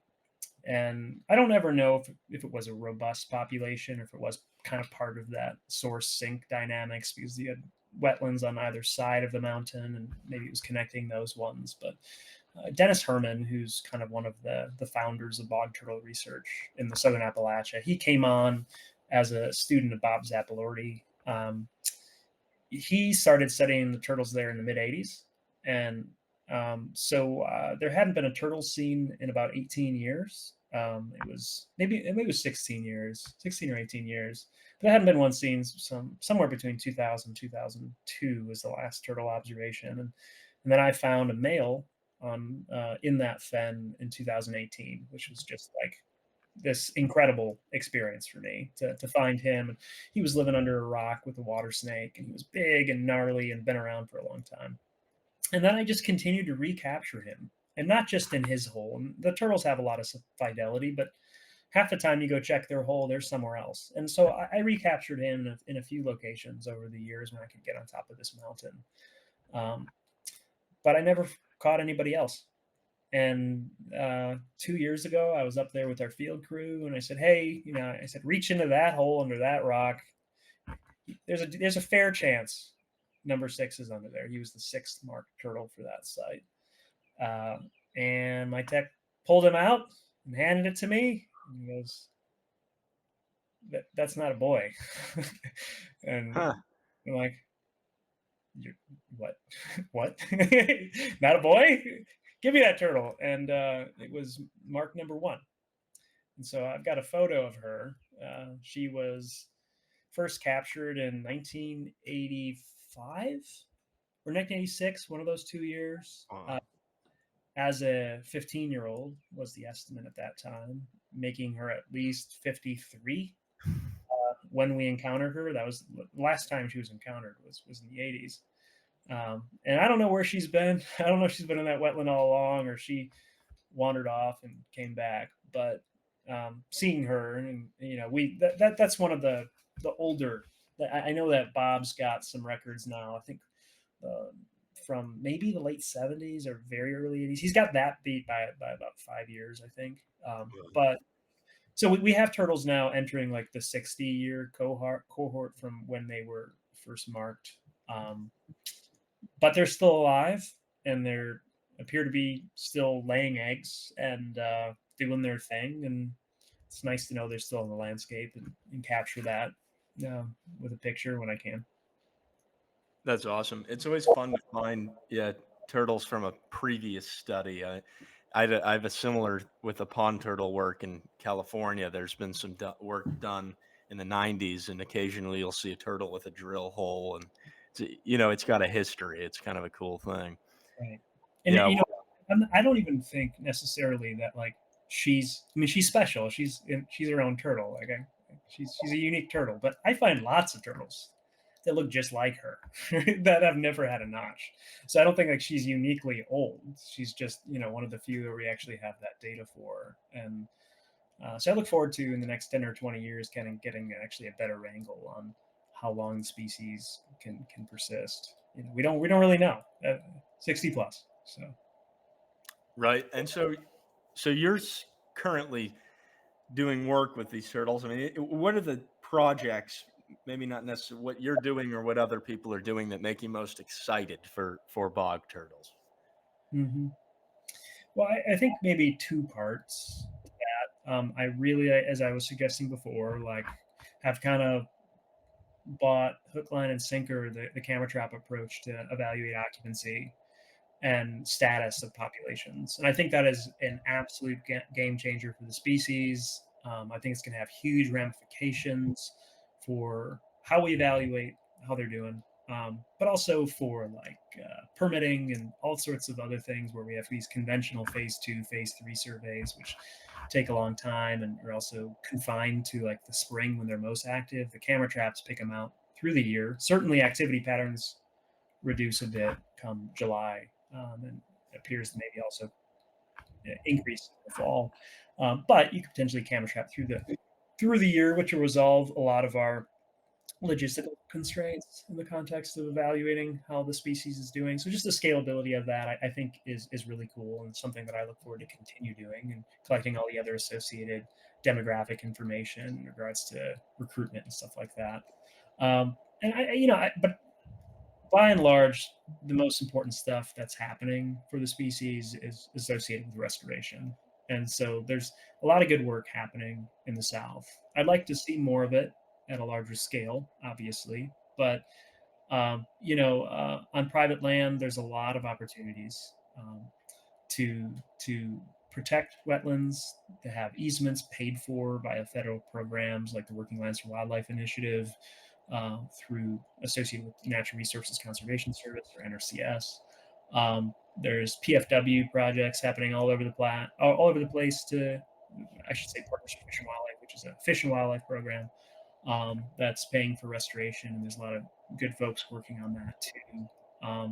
Both improving underpinning hydrologic issues as well as woody succession and things like that. And then on private land, I would say by and large there are fewer hydrologic issues. I did say public land, right? Yeah, on public land, Public, yeah. national parks, forest service, that sort of thing. There are fewer hydrologic issues or just less ditching, although there are some adjacent stream problems in some places, but woody succession being the larger issue in a lot of those sites. So getting in there and knocking back some of the brush, the shrubs, in some cases trees, trying to get more light into those systems as well. So yeah, I love doing basic research and figuring out why things are the way they are, the status of population. At the end of the day, like where we need to go is like we know why these populations are. We know what's happened. Like in many cases, it's very obvious. Some cases, it's not. I have been in wetlands. I'm like, I do not understand why we don't have them here anymore. Some cases, it's more subtle, but there's enough low-hanging fruit across the landscape. There's enough problems across the landscape. We're like, we just need to start doing something. And I think we've gotten that ball rolling, and it's kind of snowballed into a good group of people across agencies, across not-for-profits, across land trusts, trying to make space for these animals in the landscape. I think there's a lot more work, particularly in the context of private land, and doing it in the right places. That's the other really tricky part about it. So you might have a really willing landowner who doesn't have bog turtles, or maybe has a turtle, and then you've got the next landowner over who's got a gangbusters population but is much less receptive to conservation. So it's both like trying to find opportunities where you can get them, and then also waiting out the opportunities in those places where you can't afford. Maybe it's the last population in that entire drainage. Right.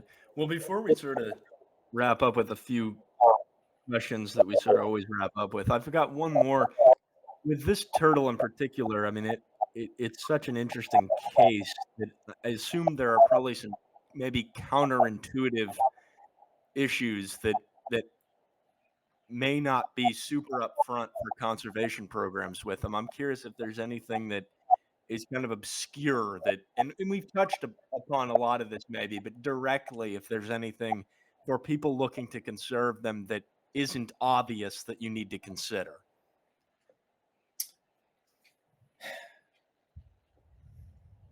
I think sometimes it can be challenging to untease what's going on at the site from the landscape. And sometimes addressing the site scale issues will not resolve major parts of the decline of the population. But there are enough opportunities in your wetland or directly adjacent to your wetland that we can and should be addressing those problems. You will never return to 98% adult survival, right? We're not going to get there. But there are other things you can do, and that we should be doing, and that we have been doing. We have had situations where we were down to 1 male and 3 females, and now it's a 25 turtle population because of some really active intervention. That can be successful. I think maybe you were alluding to some kind of counterintuitive stuff, maybe in the context of like cattle. Sure. I mean, take it anywhere. Yeah. If you talk to a botanist, there's not universal agreement on what maintain these wetlands open across time. And I kind of alluded to this earlier, but I do think it's probably true that the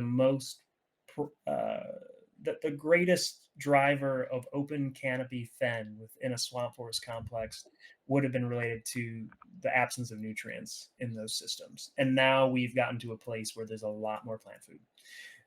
But there's this other part of like, well, what was the role of megafauna in these systems? Do they make open canopy habitat? What's the role of beaver? What's the role of bison? What's the role of stag moose? What's the role of these big things that would have wallowed around and grazed and browsed? In the absence of that today, what does that do to speed up rates of shading out of these wetlands? And so, with bog turtles, it's pretty clear that some of our better populations are associated with cattle pastures.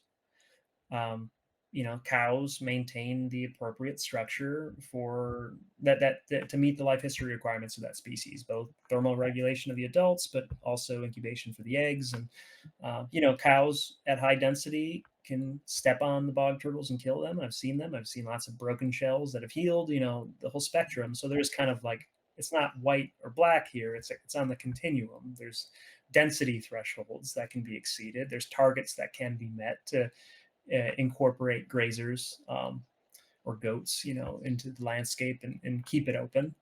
But admittedly, oftentimes those are already in degraded wetlands. Those are wetlands that are now absent some of the botanical diversity that was also interesting to ecologists outside the scope of bog turtles.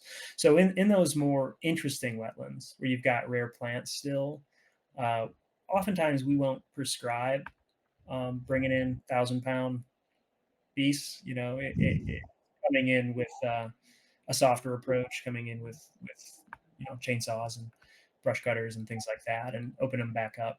And there's the secondary issue when you bring in a big mammal, they poop a lot. So now you're on the treadmill of nutrient enrichment, and you're not getting off it. It's going to continue to grow up very rapidly. And then there's the same kind of concerns, but also potential benefits with fire.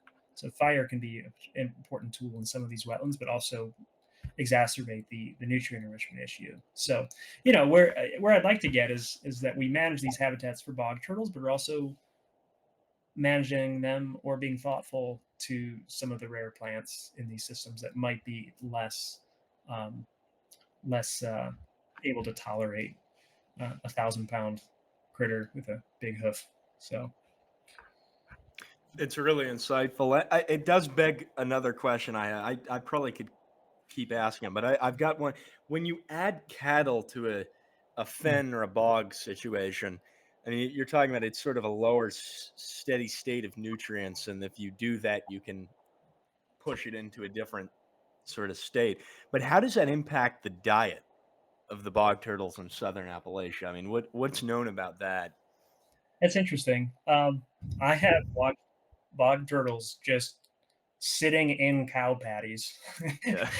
eating annelids, eating worms that are eating the cow patties. So they will just covered in feces, just going to town Wow.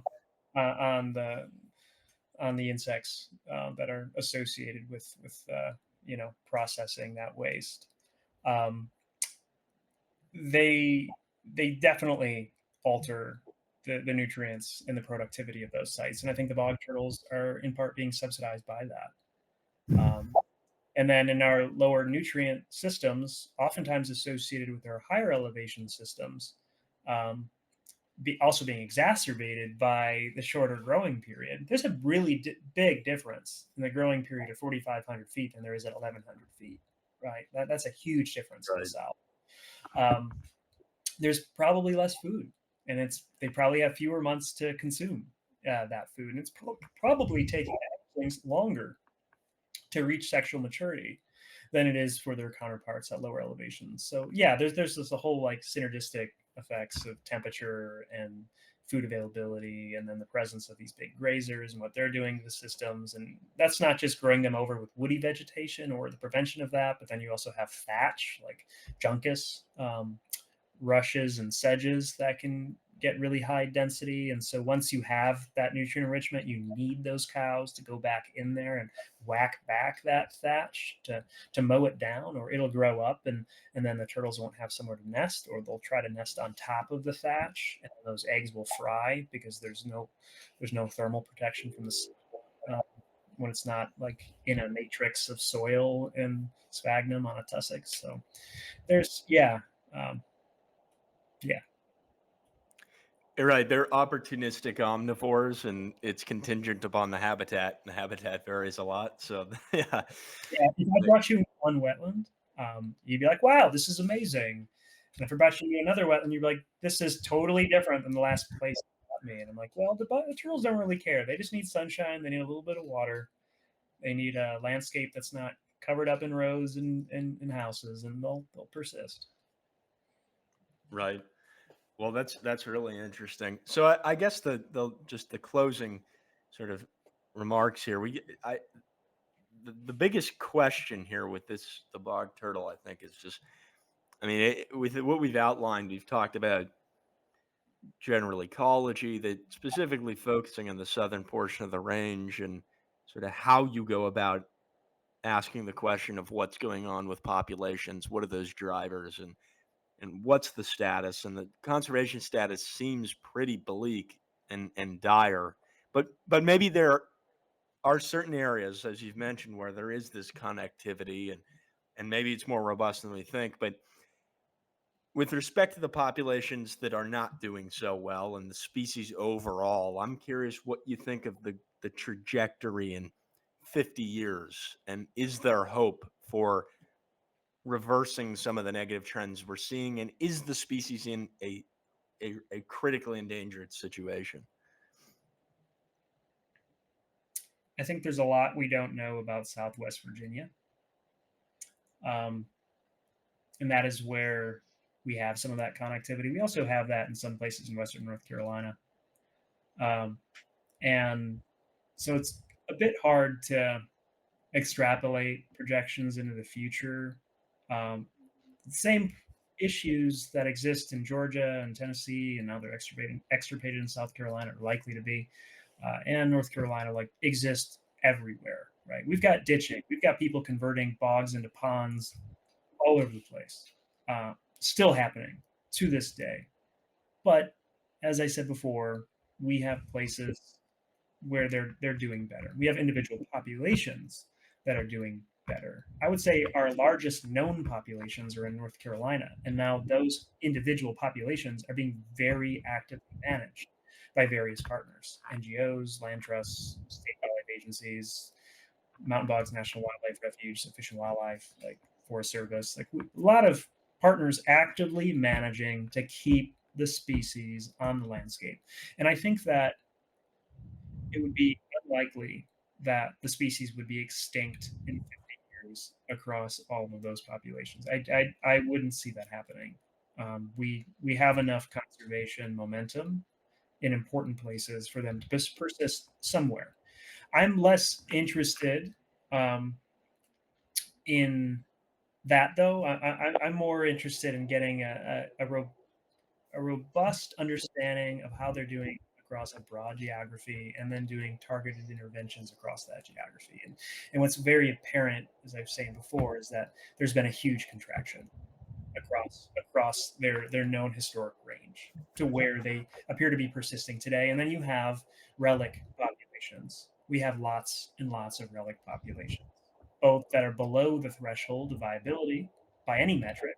And that's whether you think it's 30 or 20 or 15. Like we've got a handful of animals left in a lot of spots, um, and the trajectories of those populations too. So they appear to be both small and declining, and so they're ghost sites by and large. So there's an open question: what do we do in those situations? How much intervention uh, should we take when we're down to just 3 or 4 animals? Should we pull them out? Should we be doing head starting? Should we just be doing habitat restoration? Should we just continue to monitor? Those are all kinds of things that different people advocate for. Um, I think if I were to project out into 50 years in the future and the sort of development that we're seeing in Western North Carolina, I think it'll be a continuation of that. I think we're likely to lose most of their historic geography. We already have lost most of their historic geography, but there's still like these ghost populations. So if you're like, well, which counties do they occupy? Like it hasn't changed all that much, but the question is not really relevant. The question is how many populations do you have left that have at least 30 animals? That is the important question, right? Like how many viable populations do you have in each one of these geographies, and then it becomes more alarming. And so, yeah, I think it's a double-edged sword. Like we've gained a lot of cool data and we've learned a lot. Like, yeah, there's a lot of sites that are zero or close to it, and then we've got these others. Like, wow, we've got a real opportunity here. We've got some really robust populations still, or comparatively robust populations still, where we can, talk about long-term management of that site, or maybe translocation of offspring, or things like that, to recolonize some of these historic sites, presuming the habitat has now been restored and the landscape's intact enough. Right.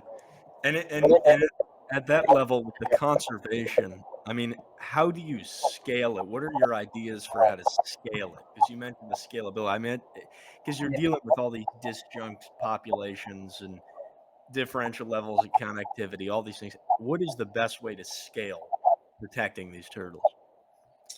Land acquisition, I think, is a huge part of that, and there are large sources of money available for the acquisition and restoration of lands, and we're kind of at this place in time that's unique, and that most of the farmers who are running cattle on these bog turtle populations are 80 years old, and their kids are going to sell, or they're going to sell before they die. Interesting. And so we're at this spot where it's like there's real opportunities on the landscape to acquire wetlands and get them protected long term through a land trust, or transfer to an agency or something like that. And there are funding mechanisms available to pay for that, or pay for a good portion of that, especially if you're creative and you can leverage multiple funding sources. So I think at the end of the day, like, that is singularly the most important thing we need to be doing. Now, as far as scalability of some of those more active interventions, like head starting, like, I mean, just cage nests alone, like, released hundreds of bog turtles now, like over 200 bog turtles now from caged nests, which I think is a pretty remarkable thing when you've got a clutch size of 3 or 4 on average. And then the head starting thing is proving to, we can make bog turtles. Like, we can make bog turtles, especially in the sites where we've got more than just a couple. We can make a couple dozen a season from a site, kind of.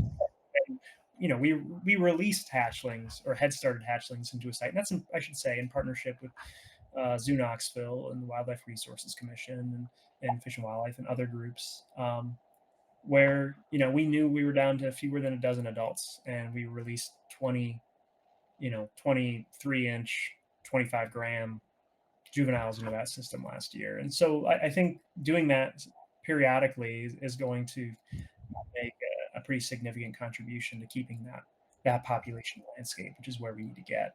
The scalability of it is tough, right? Because there's only so many people who can go out there and do that stuff, or who we want to have go out there and do that stuff. But I think it's an important component as well.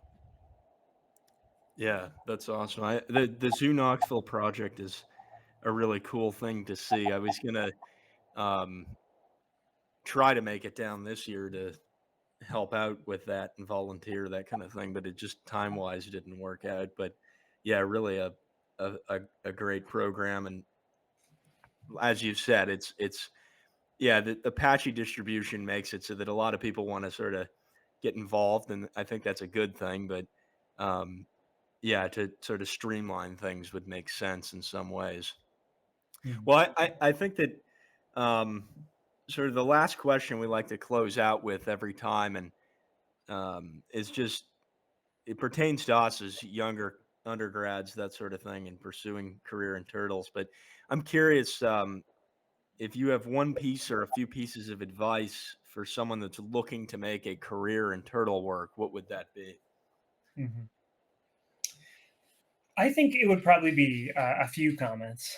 Um, Persistence is a very important one. Like, if this is what you want to be doing for the rest of your life, like, expect it to not be an easy process. It's going to be challenging, and you might be on soft money for a decade. That's a real possibility. Like, and I found success simply because I work with broken things. Like, And all the species we work with, they are, and that's also outside the scope of bog turtles, like they're in trouble. And so there are funding mechanisms to mitigate those declines, to better understand those declines.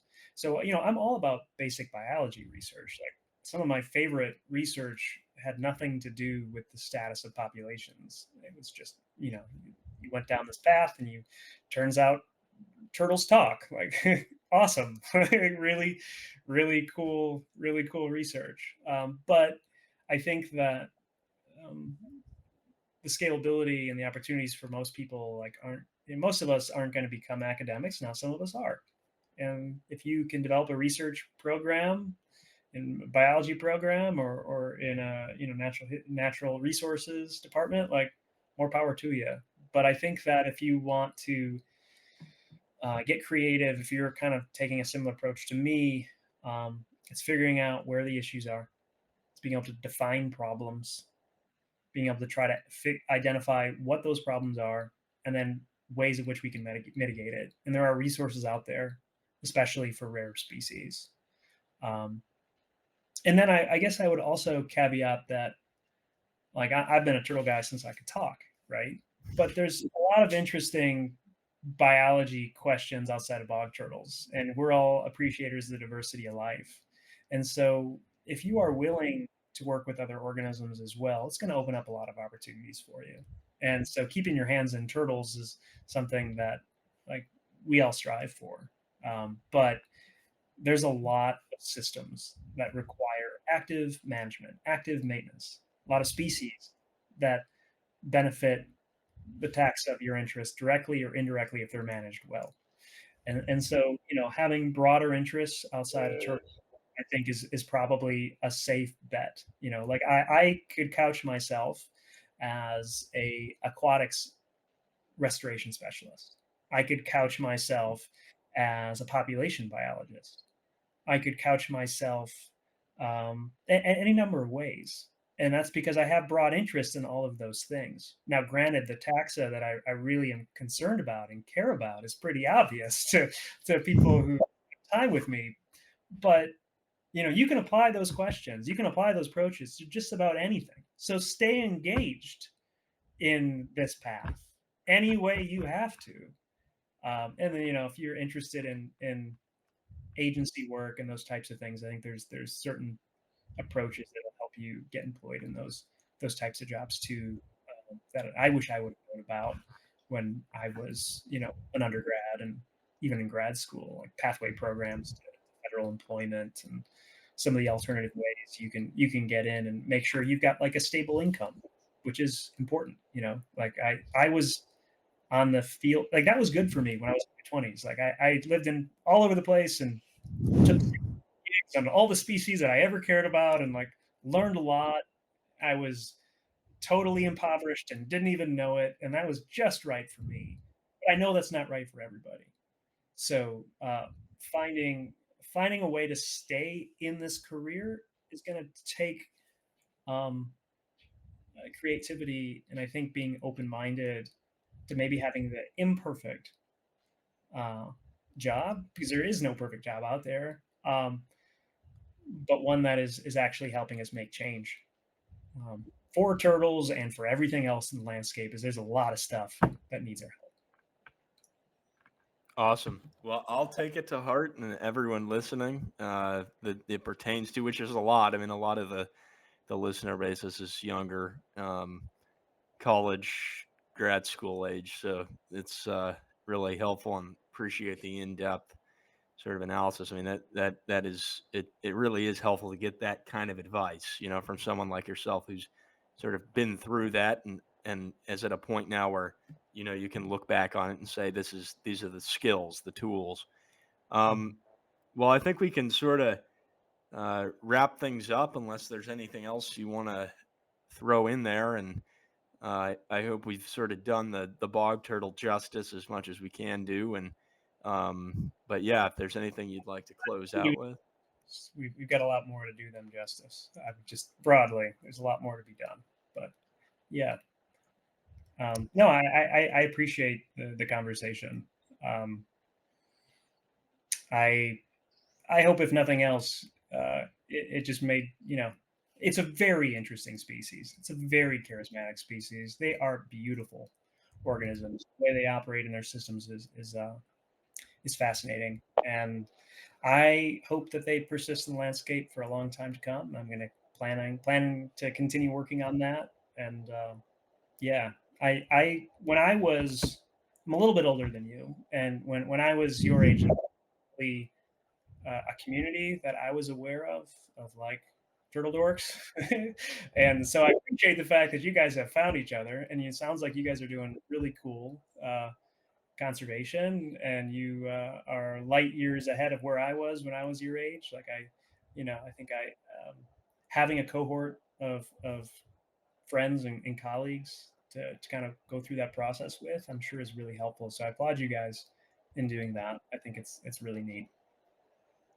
Thanks. I mean, I'm bummed that Jack Thompson especially was looking forward to this, but I think he might be asleep. He was out kind of late doing some field work, so I can't blame him. But yeah, I mean, we've got 7 people now, and it's all a lot of it. The social media connection was huge. I mean, I met Jack and the other guy Wyatt in like 2018 online, and it's like we did what your parents tell you not to do, is meet each other in person from online, but now we're best friends, and I mean have done a lot of different turtle things, and it's been a huge help. So um it's just like you said, it's good to have a community and support and kind of someone there to give you ideas and to do stuff with. So yeah, we're really, I mean, it's an honor to be able to talk to you today, and this has been one we've been looking forward to. There's been a lot of audience input actually to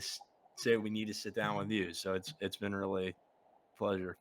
I hope I did them justice. I don't know, but yeah, no, I can follow. I'm looking forward to following your path and your colleagues' paths as you guys continue to solve all the world's turtle problems, because we have lots of them. So we need more people on the team. So Well, I appreciate it. I mean, we like to close out with a quick round of turtle trivia. I don't know if you've got a random turtle fact you want to throw at me. See if you can. yeah, I don't have my backup, so I'm a lone wolf. um, okay. I told you that my favorite turtle questions oftentimes have to do with spatial ecology. All right, good. This is good. It's obscure. And there was a really interesting paper that came out a few years ago. I'm trying to figure out how I want to frame this question. It Good. came out in 2015, and it basically suggested, I'm going to have you answer it this way. You're going to tell me what species I'm talking about. That's what we're Okay. going to do. So there was a turtle that uh, was shown that it has a critical window in which it can learn. That up till ages 3, well, 3.5, before 4, that turtle can see ultraviolet signals on the landscape.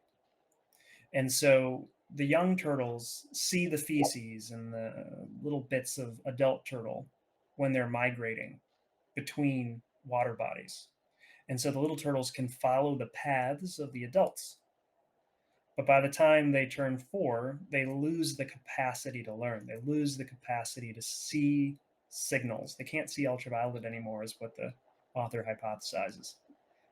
There's been a ontogenetic shift in sensory capabilities at that point. And because there's probably some energetic costs associated with being able to see the ultraviolet. So they can't see it anymore. And if you take an adult turtle that's naive to this system and you let them go, they're not going to follow the path that all the other turtles follow. And it's a very precise path, both for the adults and for the hatchlings. The naive hatchlings are following the experienced adults, but then the naive adults get totally lost. And the researchers had to intervene and bring them to where they were trying to go, or they would have died. Do you know what species that is? There's some context clues with it. I mean, I can just ecologically, habitat or behaviorally, I This think. This might Hard. though. This could throw you off because this is an atypical situation. Okay. I've got yeah, I don't. I'm not familiar with this paper, but I'm actually I have to look this up because this is fascinating. Um, I think about the first one I would probably guess. I'll throw three at you. They may all be off. But the first one I would guess is a slider. Um, Thinking about past work with Whit Gibbons' group and such, looking at polarization sensitivity. I don't know if that is what that was on. You were close-ish, but not close enough. All right. Well, I'm going to get even further. I was thinking wood or spotted turtles could be the other one, but That would be a reasonable guess. yeah, Their semi-aquatic tendencies and their movement patterns, but it was actually on painted turtles. painted turtles. Okay. Yeah, and so this is atypical in that his system was these ponds that have these pond levelers where they it's anthropogenically induced drying, and they dry the ponds out every summer so that the vegetation grows up and the ducks come in and feed. So you have this like weird dynamic pond system that painted turtles aren't normally associated with. And because of the forced drying, it goes from fully full fully full if it's fully wet to completely dry, and then all the turtles have to leave. And so these turtles make this mile-long migration, and the authors said that if you take your legs and you stand in their path, it could be half a mile away, spread your legs, those turtles will eventually walk between your legs. All of them will eventually walk between your legs. There's like two paths I guess they would take. But just incredible. And I think that opens up a couple interesting conservation implications. One being, what are we doing when we move adult turtles? Like, can they see ultraviolet signals in landscape? And is this basic biology for a turtle that exists in a static system, historically static system, like a pond turtle, right? They're not really semi-aquatic. Is that relevant for semi-aquatic species like wood turtles and spotteds and bogs that move across the landscape more often? And I think it's very possible that these other Right. species can continue to see those signals on the landscape in perpetuity, but we haven't validated that. But it's also possible maybe not. Like maybe if you move an adult box turtle, they're like, where are my friends at? I can't see anybody. And all of their knowledge was gained at the beginning stages of their life, and so they were completely dependent on memory as an older individual. So I mean, yeah, like that. This is a fascinating thing. For anyone interested, I looked up the paper. It's the role of age-specific learning and experience for turtles navigating a changing landscape by Timothy Roth. yeah, I think that's it at least. But yeah, it's really interesting what you've brought up to think about. Yeah, how does effectively imprinting of the young, how does that influence what you're doing when you head start? But also, I mean, it brings to mind, we've talked to some people, Camilla Ferrara and Gabriel Georgievich Cohn in the past, that do work with turtle communication, and you add that element to it, and it's like these animals are so complex in a communicative way, in a spatial way, that a lot of these things, we're in a almost like a dark age in terms of a lot of conservation, reintroduction sorts of things. I think in 100 years there will be so many things we know now that it's like, why didn't right, we do this? right. I think what's cool about that paper is they showed there's like a hard line, like from ages 0 to 4, they can the naive little guys, doesn't matter if they're 0, 1, 2, 3-year old, they follow the path. They've never done it. Follow the path, and this is like a very precise path. And then at 4, totally lost, Yeah, like no idea. totally lost. And then they did this other stuff where they injected a chemical into the turtle that interferes with the hippocampus, or the organ in the brain analogous to the hippocampus in turtles. And those experienced turtles that had that chemical intervention got totally lost. Like when they were mid path, they just started stumbling around and became emaciated. So like, yeah, really, really interesting stuff. I highly suggest you look into it. And that sort of basic turtle stuff, painted turtles, snapping turtles, whatever. Like, that has not been my approach, but I really appreciate folks who follow those questions and then ask like really good stuff and come up with really good, data and good ways to answer it. And then it turns out like that actually has pretty legitimate conservation implications for these other species that we're interested in. Like, how ought we be doing it? When should we be doing it? How old can they be? Those types of things. Yeah, it's fascinating. Well, yeah, I mean, it's really interesting. This is why we do the trivia, because you learn in the process. So, well, thanks, Mike, for. Ask me a question, or was this just a one way? Oh, yeah, I'll ask you a question. I don't know if we're getting up on time, but I've got time. So, Right. yeah, okay. Well, I'll give you one sort of in a similar vein. You may be experienced with this, but um, there's one turtle in particular that's known to be able to solve mazes and that sort of thing. And I'm sure know that the wood turtle.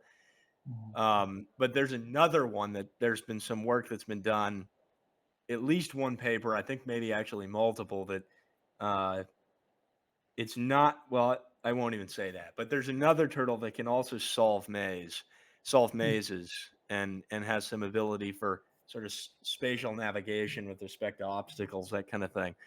Curious if you know which one that is. There may be actually more, but I'm thinking of one in particular. Yeah, I mean, I thought you were throwing me a softball there with the wood turtle. No, yeah. I would expect bog turtles could solve mazes, although we have not put them in them. I don't. I would also presume it's a semi-aquatic species, but I don't know the study you're referring to. So, if I had to guess, it might be a box turtle. Um, I don't even know if we're in North America here, though. So, Yeah, I mean, all that's valid guesses, and maybe it could be right. That's another study for someone out there listening. The one I'm thinking of is red-footed tortoises. There is it yeah, it just kind of a weird, strange documentation of them being able to solve like dog mazes with pretty good accuracy. So kind of yeah. a obscure one, but also in the line of navigation. So yeah, but well, thank you. I mean, this has been a real pleasure to sit down and talk with you, and I appreciate you being willing to talk about bog turtles in a sort of healthy way. It's like we need to bring light to these animals and inspire people, and this is the best way to do it. Without being reckless in terms of information, that kind of thing. But I think it's fairly easy to do that. So thanks again. Well, there's a lot more that needs to be done for them.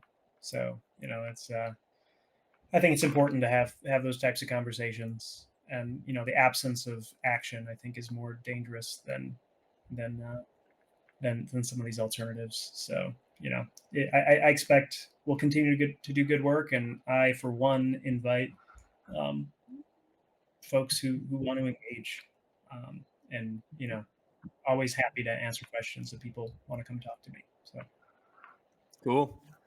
Well, thanks, and nice to we meet will see everyone in the next one.